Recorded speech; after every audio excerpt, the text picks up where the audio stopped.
What's the most important part of TTRPGs? For a lot of people, it's the storytelling, world building, or immersion. For others, it's the creative freedom, or the fond memories, or the silly surprises. I agree that TTRPGs are a unique gaming medium that can bring out these qualities more than others. But unlike a video game that's run through a computer, all the action of a TTRPG is run through humans. And not just the game master, who's the leader of the table, but the players as well. All the work that you do as a GM, or that your players do to create compelling characters, can be negated if your table lacks trust and a clear culture. Hi, I'm John, and this is Dragon Mind, where we discover our best selves through gaming. Today, we're diving into table agreements and how they lay the foundation of creating a strong table culture. Let's get into it.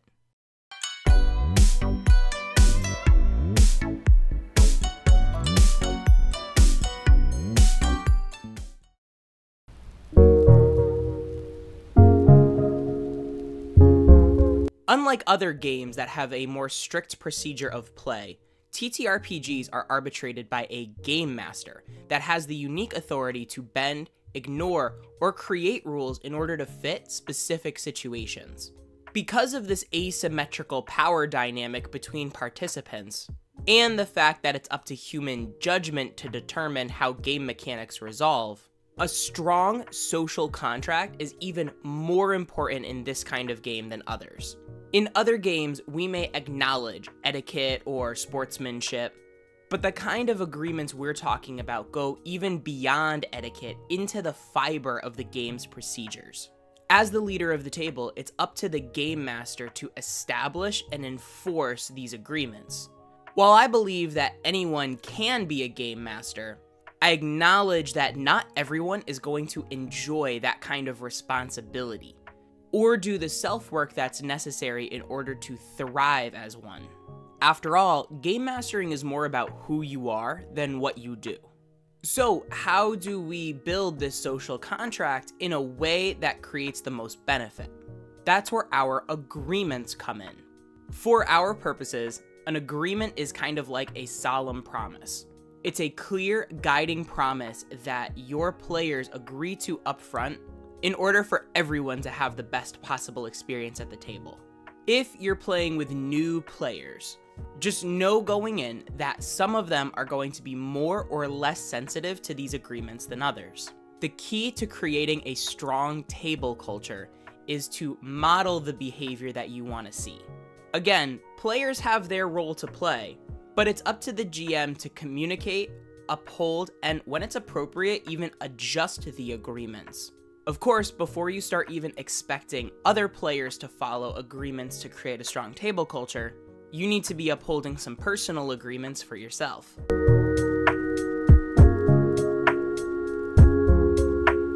No matter if you are the GM or a player, I found that if you want to experience a great culture at a table, it has to start with you. As a GM, the games I look back on most proudly aren't the ones that had the most creative combat or a compelling plot. They're the ones where I best upheld my personal agreements. It just so happens that my rules judgments and storytelling were also on point, but it was an extension of my personal confidence, not because of hours I spent prepping or something like that. For me, the agreements I start with are the 4 agreements by Don Miguel Ruiz. In his book, The 4 Agreements, they are: be impeccable with your word, don't take anything personally, don't make assumptions, and always do your best. I highly recommend reading the book for yourself for a more in-depth understanding. It's actually not very long, it's a very quick read, but for the purposes of this video, I'm going to stick to simpler examples in a TTRPG context. The first agreement is to be impeccable with your word. In other words, be thoughtful with what you say and keep your promises. Ruiz presented this one first in his book because upholding this one is what allows the other 3 that follow to manifest. In essence, the more that your word rings true, the more your players are going to be able to trust it.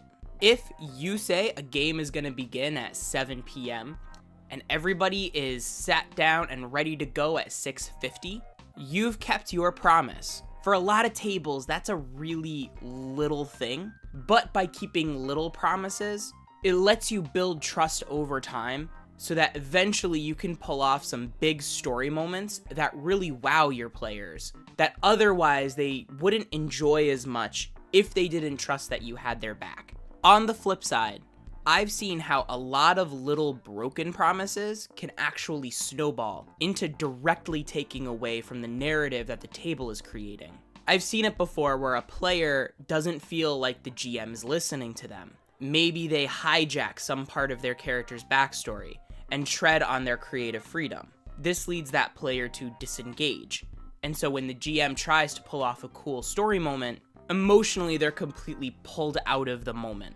And then the GM wonders, well, what happened? Well, what happened is they didn't develop trust over time. And they tried to make too big a withdrawal from an emotional bank account without enough deposits. Now, I'm also not saying that if you're not perfect, you're doing something wrong. We're all flawed human beings, and of course there are times that unpredictable circumstances will obstruct our ability to keep our word. However, if you demonstrate this agreement more often than not, it makes it that much easier for your players to be understanding when those things happen. The second of Ruiz's agreements is don't take things personally. This one can be especially difficult if you're the game master. When you're the game master, you're not only assuming responsibility for everybody's enjoyment, including your own, you're also sharing your personal creativity in a way that others can judge. It can really sting to have players upset at a rules call you've made, or make fun of an NPC that you've put a lot of time and effort into. However, this is what makes agreements so powerful. Why are you game mastering in the first place? If you're GMing for more than personal praise and recognition, and you truly want to just deliver the best experience for your players, it'll make it easier to not take such things personally. It could still hurt a little bit, but you won't get hung up on such little details in a way that can derail your performance. I find that this second agreement is a great litmus test for determining if you're GMing for you versus if you're GMing for them. Now, I'm not saying you can't get anything out of GMing. However, if you can't get past some kind of criticism that you've received as a GM, it gives you a great opportunity to assess your relationship with the GMing role. A great soundtrack that I use when I find that I'm taking something personally is judge the work, not the worker. If I do a subpar job, that doesn't mean I have subpar worth, and neither do you. Ruiz's third agreement is don't make assumptions. Almost every game that I've fumbled, or I've been a part of that another GM has fumbled, is the result of some kind of mistaken assumption. The most damaging kind of assumptions in a TTRPG are when we assume that player characters are going to behave a certain way, or that they're going to pick up on some of our clues. To clarify, there is a difference between a prediction and an assumption. A prediction is when you believe something is likely to happen, whereas an assumption is that it will happen. I find, for me anyway, that the best way I can figure out if I had a prediction or an assumption is my emotional response after the fact. If a player character does something that I didn't expect, and I get really disappointed or really sad about it, chances are it's because I made some kind of assumption. If I'm pleasantly surprised or can celebrate some kind of change in my expectation, then I wasn't making an assumption and I wasn't taking the outcome personally. If you're a game master, something you'll want to figure out how to reconcile very early on in order to have fun in the role is that a core characteristic of TTRPGs is that you can't accurately predict what's going to happen. You might get to know your players and kind of get used to their style, but even then, that's the roll of the dice. Sometimes someone fails a check that you were sure they were gonna succeed, or you set a DC really high and then they rolled a nat 20. It's good to be surprised. That's part of what makes TTRPGs so much fun. And of course, the fourth agreement, always do your best. If you truly do your best, and you can leave a game with some new nuggets of wisdom that will inform your performance next time, what else can you ask for? Even if you're really, really good, there are times you won't just get into a flow state or a groove as a GM. My first few games were terrible, and it took me a while to warm up into the GMing role. However, if you don't take those mistakes personally, you do your best to avoid making assumptions, and you do your best to be impeccable with your word, you'll be amazed at how much growth you'll have not only as a game master, but as a person in your everyday life. Now, all of these examples I just mentioned were through the lens of the GM, the leader of the table that has the most authority in relation to the game. What if you're a player though? You don't have as much power. What would these agreements look like? I found that being impeccable with your word means playing as sincerely as possible. For example, I've played at a few tables where the GM wants to play a more serious, dramatic game. And up front, all of the players agree to it. However, when one or two of those players starts to stray from that core tone and try really silly solutions or making a joke out of things that they shouldn't be, that can start to undermine the fun for the rest of us. And it's because they weren't impeccable with their word. They aren't sticking to the agreement that they made up front. Now, I'm not saying that a serious game shouldn't have any moments of levity to it, but rather that going out of your way to undermine the GM's prepared content isn't going to make the game more fun for the table. The more sincerely you commit to the tone that the GM is going for, the more likely it is that everyone is going to have a more enjoyable time. On the subject of the second agreement, one thing I dealt with a lot as an early GM was players taking it personally if they got targeted for attacks. So many times I would have players go, well, why are they attacking me? And it's like, you're right next to them. You just hit them with a big spell and did a lot of damage. Even if they're not a very smart monster, they're just gonna attack the thing in front of them. A lot of times as a GM, it can feel like when players take it personally like that by just being the neutral arbiter of the game, you're somehow trespassing on a real-world relationship. So as a player, you will make the game so much more fun and so much less tense if you don't take things like that personally.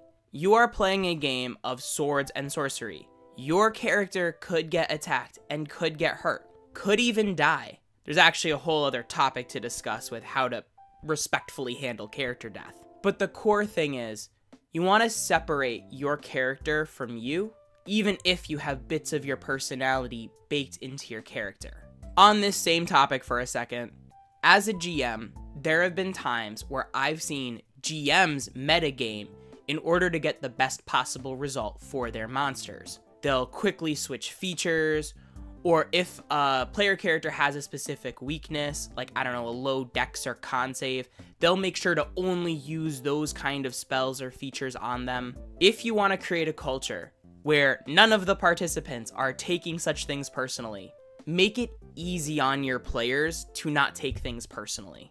Then as a player, you don't want to make assumptions. There have been times I've had GMs confide in me that they're trying to develop some kind of original or creative world, and players assume that either there are specific deities that exist in that world that exist in DnD or their system of choice, or that druids in this world follow similar mythology to druids of our world. The key thing I discovered as a player is the antidote to assumptions is asking questions. Maybe you're wondering how similar your GM's world is to real-world mythology. So just phrase it as a question. You may be pleasantly surprised by the answer either way. But having watched a lot of player to GM interactions, even when it comes to something like a rules call, sometimes what would happen is I'd see a player try to rules lawyer, and I'd watch the GM tense up and get defensive, even though the rules lawyer player was right.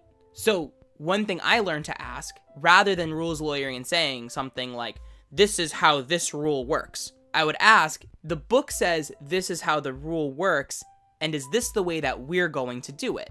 That gives the GM some time to figure out their own reasoning, and I found more often than not, they'd agree with whatever interpretation I had, because they weren't tense and their guard was lowered. And of course, always do your best. If you're a player, come to the table prepared.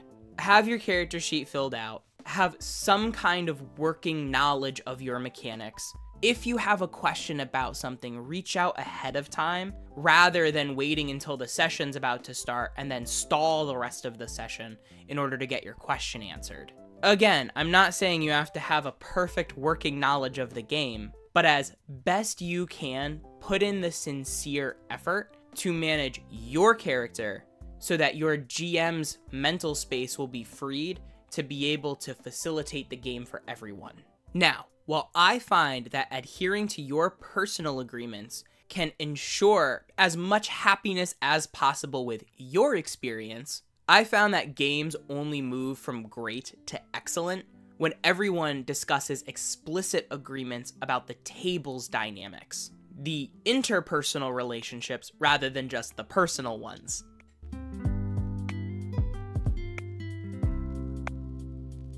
For table agreements, I found that the more specific they are, the clearer your players will be in their decision making over what is and what's not appropriate in the moment.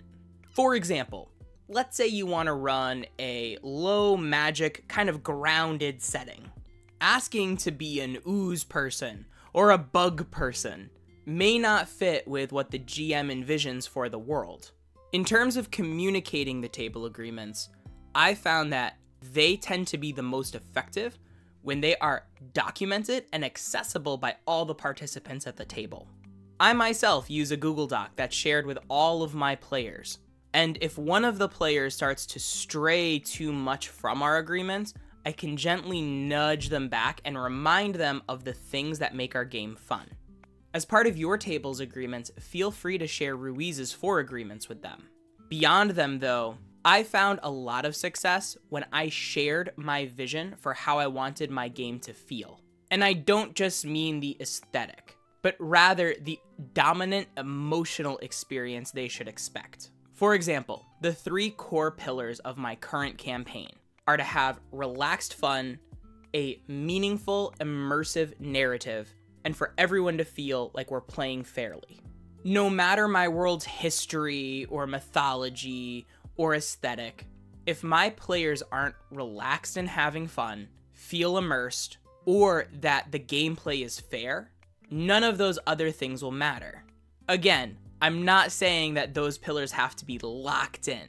There are moments in my campaign where the players feel stress or feel like they're under some kind of pressure, but the dominant emotional experience is that they're relaxed. Of course, part of delivering this emotional experience is to design an aesthetic that supports it.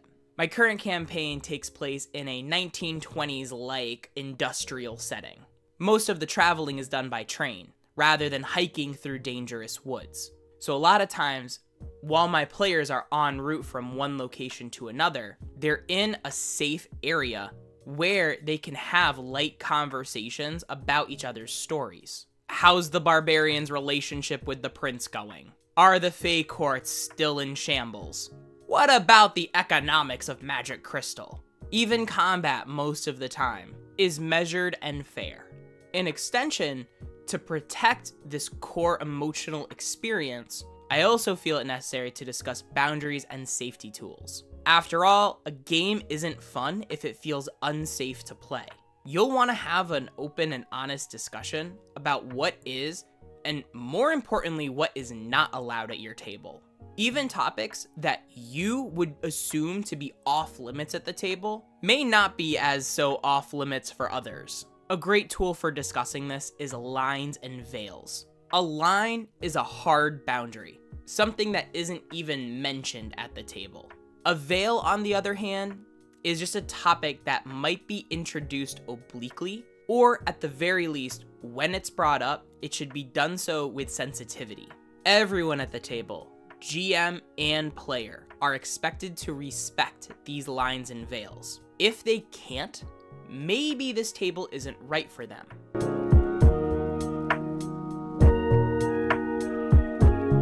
So what happens when things go wrong? Because at some point, they will go wrong. First, let's go back to Ruiz's 4 agreements. Remember, these are personal agreements, not tools meant to blame others. There are a lot of times I see personal growth and development concepts like this be used by others as a tool to assign blame. For example, you're in the middle of an argument and somebody else says, "You're taking that personally," or "Wow, you're making an assumption." Again, the value of these agreements is for self-assessment and self-reflection. That by using this lens, you may be able to untangle some emotional knots that are preventing you from experiencing your best self. That being said, if a player is being overly disruptive or inappropriate at the table, as the GM, it's your responsibility to address it. I find it best, again, modeling the behavior we want to see, to create as judgment-free a space as possible, usually by holding the conversation in private. You also want to demonstrate compassion. Like I said before with lines and veils, everyone is expected to uphold those, even the GM. If someone isn't, it's not one strike and you're out. Like everything, offenses like this exist on a spectrum. So you want to make sure, if possible, you can give an opportunity for the player in question to recover. And a lot of times, this will actually make the table's dynamic even stronger. Now, usually, these agreements are discussed during what's called a session 0, a kind of orientation session before session 1, where the GM also has the opportunity to explain any special rules, the world, and help the players create their characters. However, the thing I don't like about the term session 0 is that it kind of implies it should only happen at the beginning. And I know a lot of veteran GMs know that they can have a session 0 whenever, but in order to have the name match the concept, I've started to call these compass sessions. A compass's function is to orient the user so that they know where they're going. Similarly, you may want to have a compass session in the middle of a campaign in order to gently remind your players why they're playing, the tone that you're going for, and most importantly, any adjustments that you might need to make. For example, let's go back to the example of the serious game. Maybe that's what the GM wanted at the start, but as the campaign goes, they decided that they're okay with a lighter, sillier tone. So they make an adjustment to the core agreement. Rather than a serious, dramatic game, maybe it's 60% serious and 40% silly. A great example is those 3 pillars I mentioned of my latest game. Those are actually concepts I refined after months of playing. I had some of those ideas in a much rougher form at the beginning, but 8 or 9 sessions in, I held another session 0, or a compass session, and with these refined concepts, reoriented my players, who then had a clearer path forward moving into our next story arc. As they are a type of agreement, note that lines and veils can also change over time. However, it's up to the player or GM that established them to adjust them. An example I just remember reading about was a player and in-game romance. They were fine with other players doing romantic side quests or whatever, but they themselves were uncomfortable with it. So their agreement with the table and the GM is that when it came to romantic stuff, their player character would not be involved. Over time, this line shifted to a veil. As they continued playing, they got more comfortable until they were able to have some kind of romantic relationship, but it was veiled. It wasn't a main focus of the story. This same player in another campaign later felt that eventually the veil was unnecessary. So they took it down, and their character's romantic side plot was part of the main story everyone was able to experience. I've also heard cases of the opposite. In fact, this is why safety tools like X cards or red light, yellow light, green light cards can be so important. See, a lot of players don't know that something is going to make them uncomfortable until it comes up. For example, in a campaign, a party was fighting this giant centipede monster. Some way that the GM described it made one of the players really uncomfortable. When you sit down for a session 0, not everyone's going to be like, "Hey, descriptions of giant centipedes. That's something I want veiled." You don't know until it happens. But when it happens, safety tools can help you feather the break. So even if you get a little uncomfortable, it doesn't go too far.